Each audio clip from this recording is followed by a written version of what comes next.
I've spent the last hour Googling the name of my hometown. Nothing is there.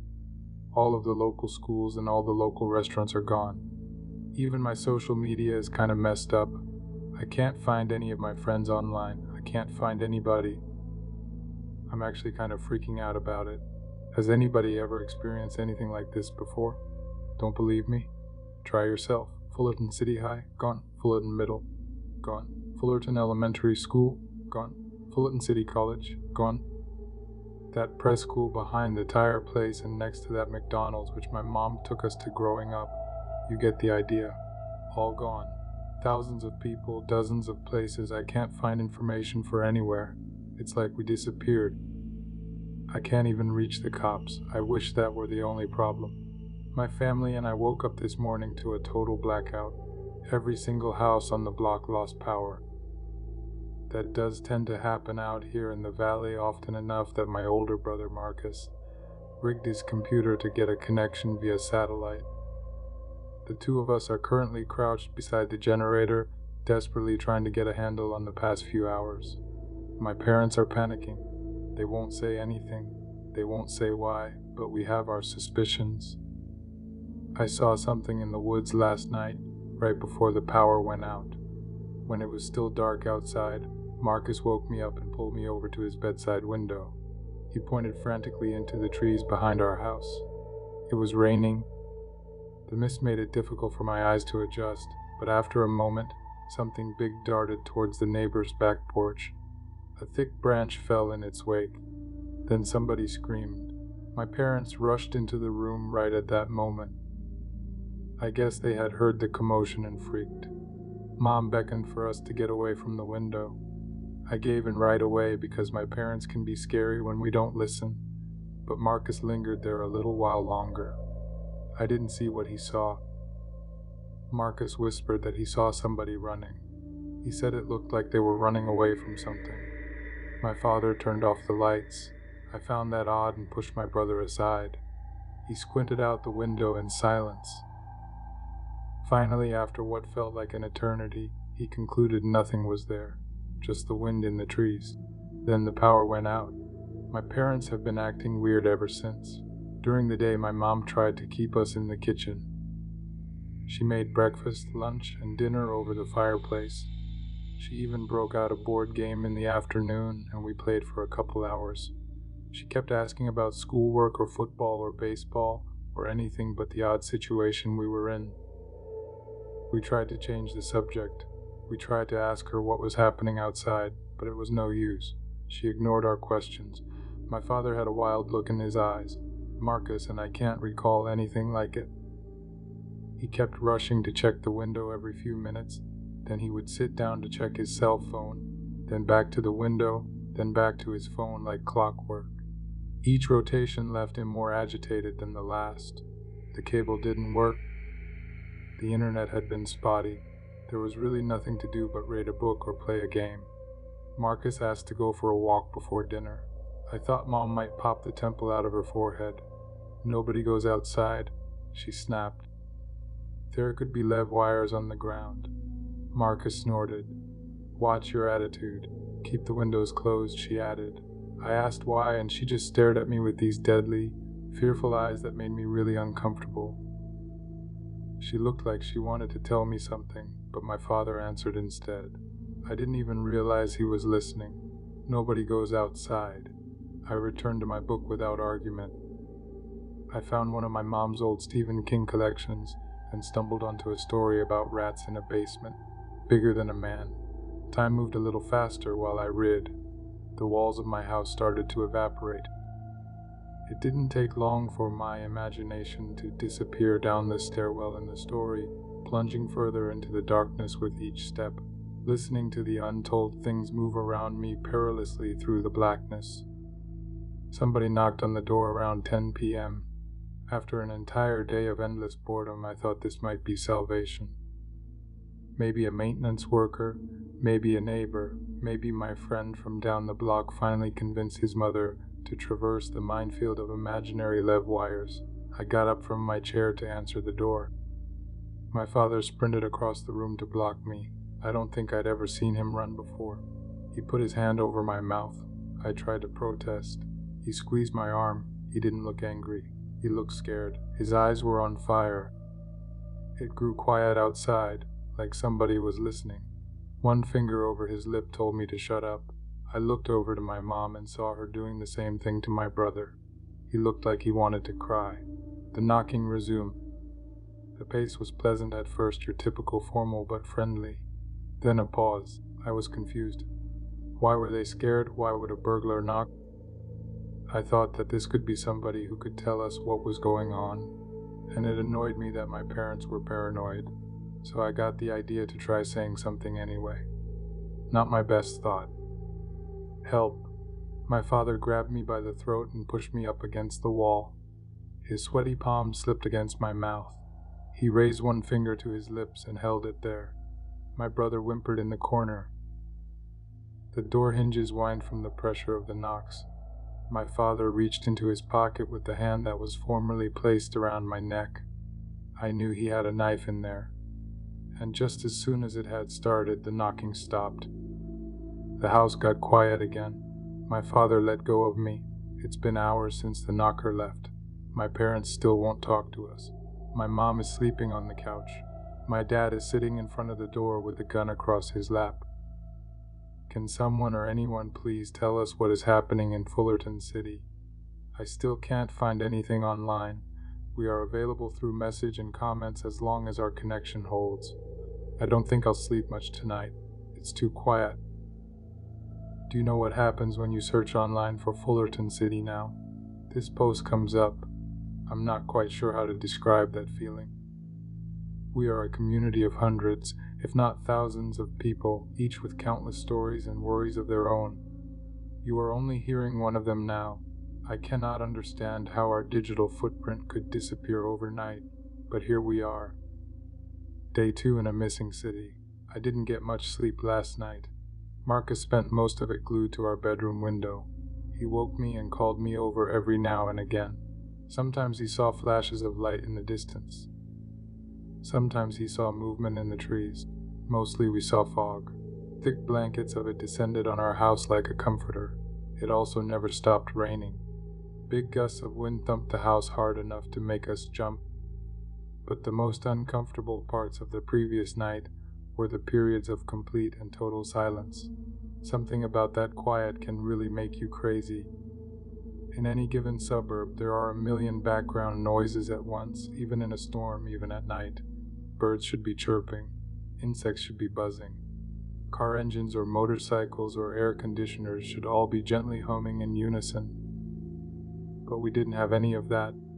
Not a sound but our own and the rain on the windows. I couldn't stop thinking about the neighborhood dogs. Shouldn't they be barking? There was one in particular, a yappy little thing called Caesar, which never passed up a good opportunity to wake you up in favor of a scrambling squirrel or rabbit.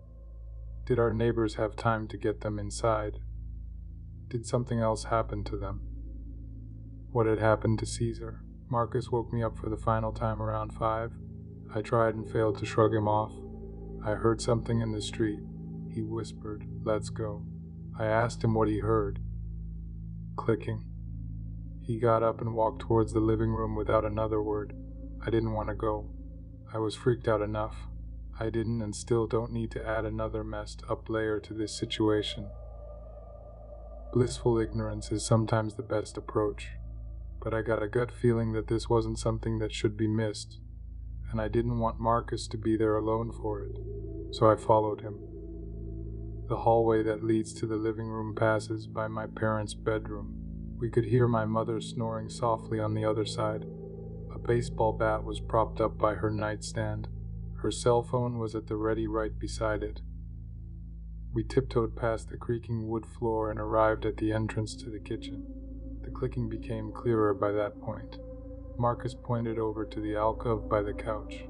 I followed him to the corner. Then he stopped dead in his tracks. My father was sleeping with a gun in his hand.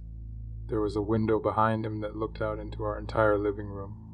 Staring through the other side was a giant black eyeball. We froze. The eye darted back and forth across the room. We were in plain sight, just standing there in the kitchen, but for some reason, The eye didn't seem to notice us. It passed by us a couple of times to focus on the toaster or something else. My father must have subconsciously read the tension in the air. He stirred and moved to roll over. When he did, thankfully, we locked eyes. I put one finger to my lips. A sober understanding dawned on his face. He took the safety off the gun. The eye responded to the movement of the gun and, in one swift jolt, disappeared from behind the window, leaving a wake of leaves and scattered footprints behind it. The air left my lungs. Something big ascended the wood steps to our porch. My dad turned to aim the gun. This time, we didn't need anyone to tell us. We all stayed quiet. We sat in still silence for the better part of the early morning. My mother awoke some hours later and got prepared to make breakfast. Only then did it feel safe enough to move around the house. Nobody told her what happened. I didn't think we needed to. My father certainly wasn't going to. I got the feeling from the look on his face that he would prefer to not talk at all for as long as he could. Marcus returned to his spot by the window. Dad disappeared downstairs to get another box of ammo for his gun. I helped Mom cook over the fire, and we all went about our tasks in complete, total silence. Nobody tried to fake conversation anymore. There wasn't any point in arguing about what was out there. We had enough food, and we had enough water. Nobody was going anywhere. A knock came at the door just after noon. Each of us instantly stopped what we were doing. A sigh of relief echoed through the room when the familiar voice of our neighbor, Mr. Harlow, followed. "Richardson, you in there?" The door pounded harder. No time to explain. "Please, can you let us in?" My father walked in and stood awkwardly between my mother and the door. I could tell that he would prefer to ignore it, but she would never let him live it down. The true married man's dilemma. "Please, folks, if you're in there, open up. We don't have a lot of time." Marcus shook his head. "Please," he begged. "Genevieve is hurt?" My mom bit her nails. Dad gave in and reluctantly looked through the peephole. Satisfied with his view of the other side, he slid the pistol into his back pocket, unlatched the lock, and opened the door. "Thank you, Mr. Q." Harlow is a big, burly guy. He took my father into his arms and slapped his back so hard the sound echoed down the hall. He moved over to chase my mother down for a kiss on the cheek as his wife and daughter trailed meekly behind. "Thank you," he bellowed. Thank you. We didn't know if we would see anybody else." My dad nodded awkwardly. My mom stepped up and hugged Mrs. Harlow tight. A quiet, pitiful moan escaped her lips as she did. The two of them were usually thick as thieves. My neighbor was a nice lady, the type that usually never shuts up, but now she couldn't get a word out. A thin line of blood trickled behind her foot. It didn't take long to notice the source. Her slacks were cut from the ankle to the knee. My dad slammed the door. "Come on, Genevieve," my mother cooed. "Let's get you cleaned up." The two of them walked hand in hand to the kitchen. "Mr." Harlow sat down on our couch and wiped the sweat from his forehead and t-shirt. His daughter Alina perched herself neatly on the arm beside him. "Like I said," he said while catching his breath, "luckily we found somebody." My dad nodded again. "Did you see it?" Marcus asked. "Whatever's out there, I mean." Mr. Harlow stared back at him. He took a second before he spoke, like he wanted to pick his words, which didn't quite fit for a guy like him. "One of them got into the house," he said definitively. "An open window downstairs, we trapped it in the basement." My father held up his hand. "Didn't feel safe staying there, though." Mr. Harlow interrupted. "Enough," my father whispered. "Take a break, Michael. Let's talk." Mr. Harlow nodded in bewilderment. He got up and shuffled after my father towards the dining room, leaving Marcus and me uncomfortably with Alina. Alina Harlow is around my age. She's short with dark hair and dark eyes. She has this awkwardly adorable round head that she covers up with a bow or pin or some other new accessory every other day. I've had a crush on her since grade school. I know that's probably not relevant, but I just want to point out what may later become obvious. Marcus elbowed me in the ribs. I ignored it. "So, what did you see anything?" I asked. "Like, did you see anybody out there?" She paused and then shook her head. "Well, what does it look like outside?" Marcus asked. Normal, she answered. Quiet. And you really didn't see anything? I asked again. When it started, I mean. She looked at me and shook her head, paused, then relented. We were all inside sleeping, like you probably were. It was late or early, I don't know. My dad was upstairs, I was upstairs. My mom doesn't sleep much, so she was doing some laundry in the basement. She hesitated. I don't know what woke me up first, her screaming or the power going out. They both seemed to happen at the same time. My dad started shouting her name, Genevieve, Genevieve, and my mom was just wailing from the basement. We both got to the kitchen, and we could see her running up the steps. She was screaming at my dad, close the door, but my dad couldn't stop looking at whatever was behind her. He just froze. Right, Marcus whispered. Can't blame him. So I reached out and slammed the door just as my mom made it through and something wedged itself in the doorway. Holy, I murmured. What was it? I don't know. Something thick and sharp like a claw, I guess. It was wet, too. It left a stain. Anyway, I couldn't get the door shut because of it. I was panicking. I kicked my dad in the shin, and he threw his body weight against the frame. The lock finally clicked, and we heard whatever it was fall down the stairs on the other side. She paused. It didn't come up again. My father reemerged from the dining room some moments after our awkward silence. Mr. Harlow trailed sheepishly behind. Who's ready to eat? We ate our cooked meal in relative silence. All four parents made it abundantly clear through menacing stares that the topic of the show outside would not be discussed with children present. Marcus again asked if he could go for a walk.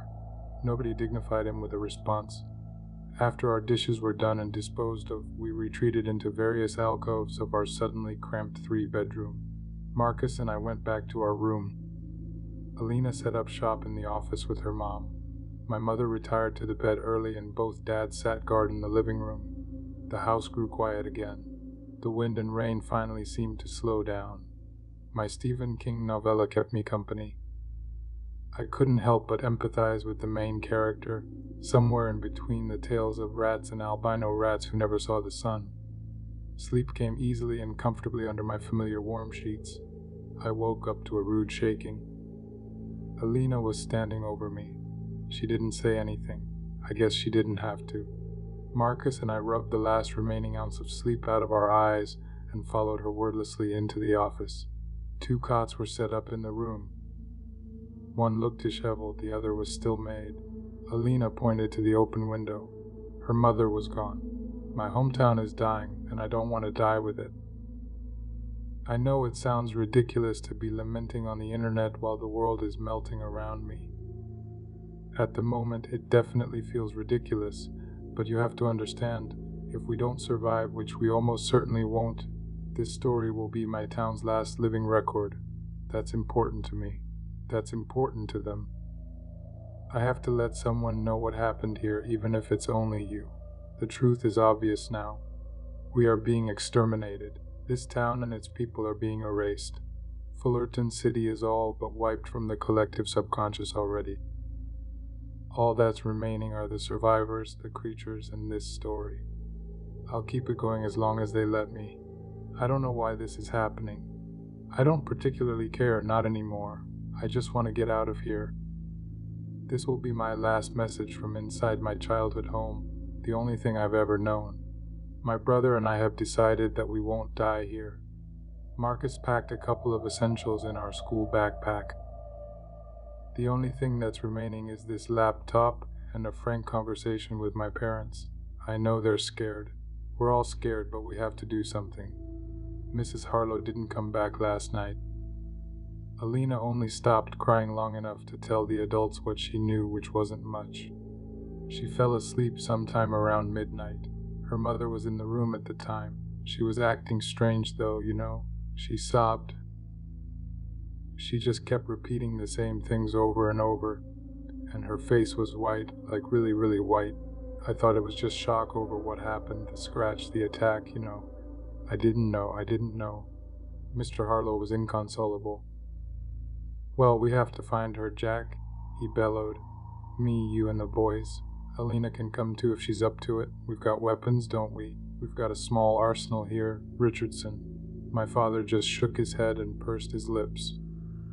Nobody is going out there, Dad insisted. Especially not at night. Mr. Harlow's already red face turned a particular shade of scarlet.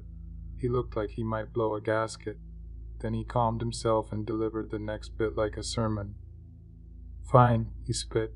Stay inside and cower. Lie to your kids. Keep them underneath the covers long enough and maybe they won't think there's monsters outside. You raise your family how you want, but don't you dare tell me how to take care of mine. Marcus looked down at his feet. I avoided my father's glance. Alina, let's go. Mr. Harlow beckoned. Get what you got, please. My father interrupted. Just wait a minute. We're not staying, Mr. Harlow finished. You're not convincing me to abandon my wife out there. You know me better than that, Jack. My father reached out and handed him a gun. We have extra. He paused. You'll need it more. Mr. Harlow nodded awkwardly. He took the pistol and stuffed it into an oversized coat pocket before turning and heading for the door. My mom met him there with some bread and other things stuffed into a plastic bag. There wasn't much, but I think she felt like she had to do something, and she looked like she wanted to say more, but she didn't. Alina reached out and gave me a warm hug. She held on longer than expected. Right around that time, I really wished she would stay, not because of my feelings for her, but because a piece of each of us knew what would happen next. It all just happened so fast. Thank you for your hospitality, Mr. Harlow shook each of our hands one last time. My father opened the door for him without another word. The pair descended the front porch into a thick evening fog. Alina turned back to wave, then she turned around, and they were gone. My father shut the door. Dad shuffled back to the couch and collapsed. Mom waited at the door like they might change their minds. Marcus perched at the window. He looked over and shook his head at me as if to say, "Not good." Just as an all too familiar clicking echoed down the block, I could feel my body instinctively tensing. I had no true preparation for what came next. The sound started quietly before it seemed to fill the air. Soon, it was as if 1,000 crickets suddenly invaded Fullerton and all decided to chirp at the same time. The ringing, the awful cacophony of it, was deafening. Somebody outside screamed. I couldn't tell if it was a man or woman. The chirping erupted even louder than seemed to devour their voice. My father held his head in his hands. He motioned for us to block our ears. My mother started to cry. Underneath the clicking, underneath the screams, one word became clearer as it was repeated over and over again in the distance. Genevieve. The gun went off soon after. Genevieve. One shot at first, then 2, 3, 4 in quick succession. Somebody else started screaming. I knew that had to be Alina. The pain behind the screams made my stomach turn. The gun went off one more time. The clicking dissipated. The screams stopped, and then it was quiet again. My father got up and quietly led my brother away from the window. Mom fell to a heap in front of the couch. I could feel the tears forming in the corner of my eyes and desperately fought them back. You knew this would happen. I accused my dad. Why did you let her go? He stared back at me. His eyes were cold. You knew they would die, and you just sent them out anyway. Heavy footsteps echoed on the porch. My mother couldn't control her sobs. My father dropped onto the floor to silence her. It was no use. The two of them ended up in this awkward wrestling embrace. The pounding outside continued. We killed them, Marcus whispered. On now they're going to kill us. Then the office window. They're checking for weaknesses, Marcus whispered, trying to find a way in. The sound ascended to the roof. Heavy footsteps paced back and forth above us. The chimney kicked back smoke. It's too small, my father murmured. They can't fit. Please, God, they can't fit. My mother wrapped her arms around her head. The knocking surrounded us. There had to be a dozen of them, all checking various points of entry, all clicking their disturbingly loud song in unison. Staying quiet would be no use. They had to know we were inside. Marcus gestured for me to look through the peephole. I squinted and noticed something in the distance. It was still dark, but the sun started to rise on the horizon, and with it came a few tentative beads of light, which softly illuminated the neighborhood. I realized I was staring at the home of Yappy Caesar. Standing in front of it was something I hoped to never see again. The creature stood at least 2 to 3 times the height of a man. It held itself up on 2 massive legs that bent wildly at the knee, almost like pincers, and behind it were smaller legs that trailed behind, sort of uselessly. I thought at the time that they looked like fins. One of the bent legs reached out at my neighbor's glass. There was a moment's pause. Their window opened. I had to fight my instincts as a woman leaned outside as if to greet the creature, which gently took her into its hind legs and rambled down the hill. The unrelenting clicking soon gave way to the scurrying of heavy footsteps. A massive weight lifted itself off our roof. The sun came up. We were alone again. We have to leave today. We can't take no for an answer. We have no choice. These things know we're here. They will get inside tonight. If I don't make it, you know what happened, but please wish me luck. I feel better knowing that some trace of my town will live on here. Signed respectively Matthew 12 Pencourt, Fullerton City, New Jersey. I can hardly describe driving through the complete devastation of my hometown. We passed dozens of familiar homes from over the years. Some of them had bullet holes. Some had bent frames or broken glass. Some had dead bodies in their front yards, and I tried not to look at those too long because I knew the faces, but it's hard to stop yourself from looking once you start. You know, I saw Alina. I saw Mr. Harlow. I saw neighbors. I saw friends. Some of them died running. Some died fighting. But all of them seemed to end up the same way, in scattered bits and pieces, cast like trash, almost decorating their own immaculately made front lawns. My father drove the car.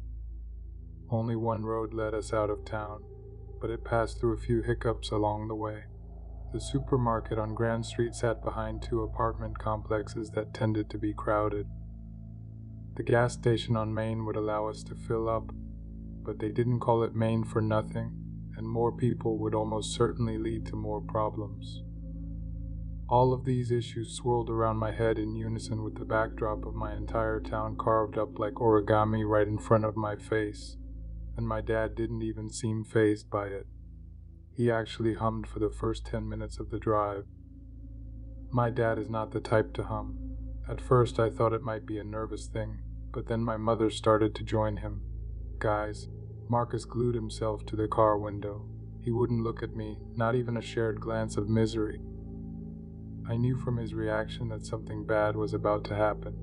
I guess I just didn't want to admit it to myself. Dad. My father slowed down around the grocery store. He pulled into the lot unceremoniously, as if it were any other Tuesday, while the corpses of our neighbors lined the streets among us, clearly baking in the heat of the rising sun. I actually thought we hit one of them. "What are we doing?" I asked. Nobody answered. "Hello?" My father parked the car. He leaned over to give my mom a peck on the forehead. She nodded and smiled back.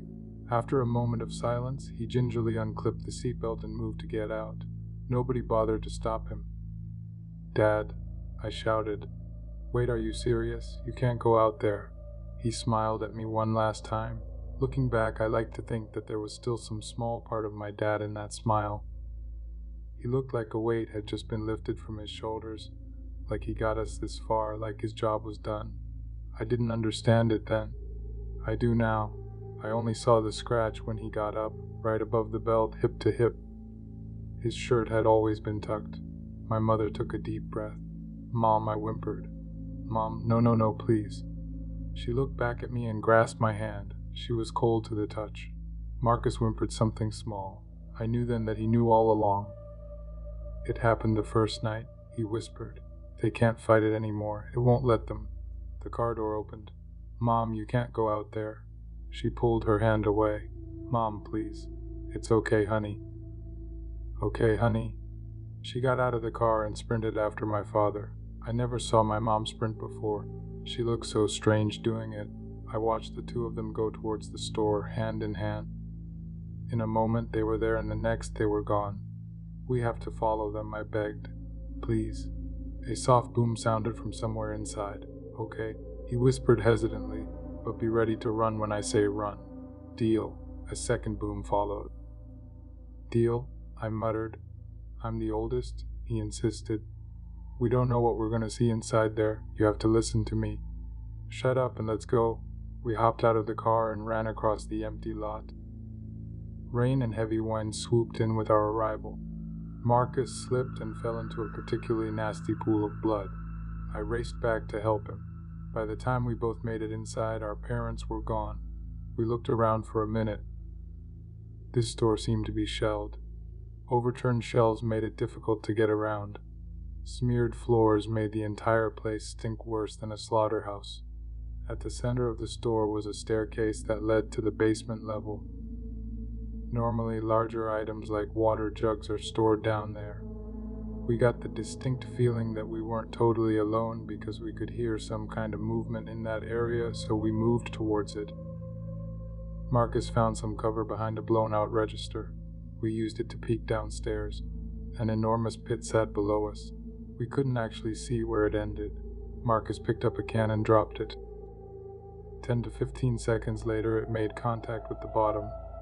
The closer we inched toward the center, the more that movement seemed rhythmic, almost pulsing like a heartbeat. We heard footsteps. Marcus ripped my collar and pulled me back. Approaching the center of the store were a man and woman who both looked familiar to me from different places.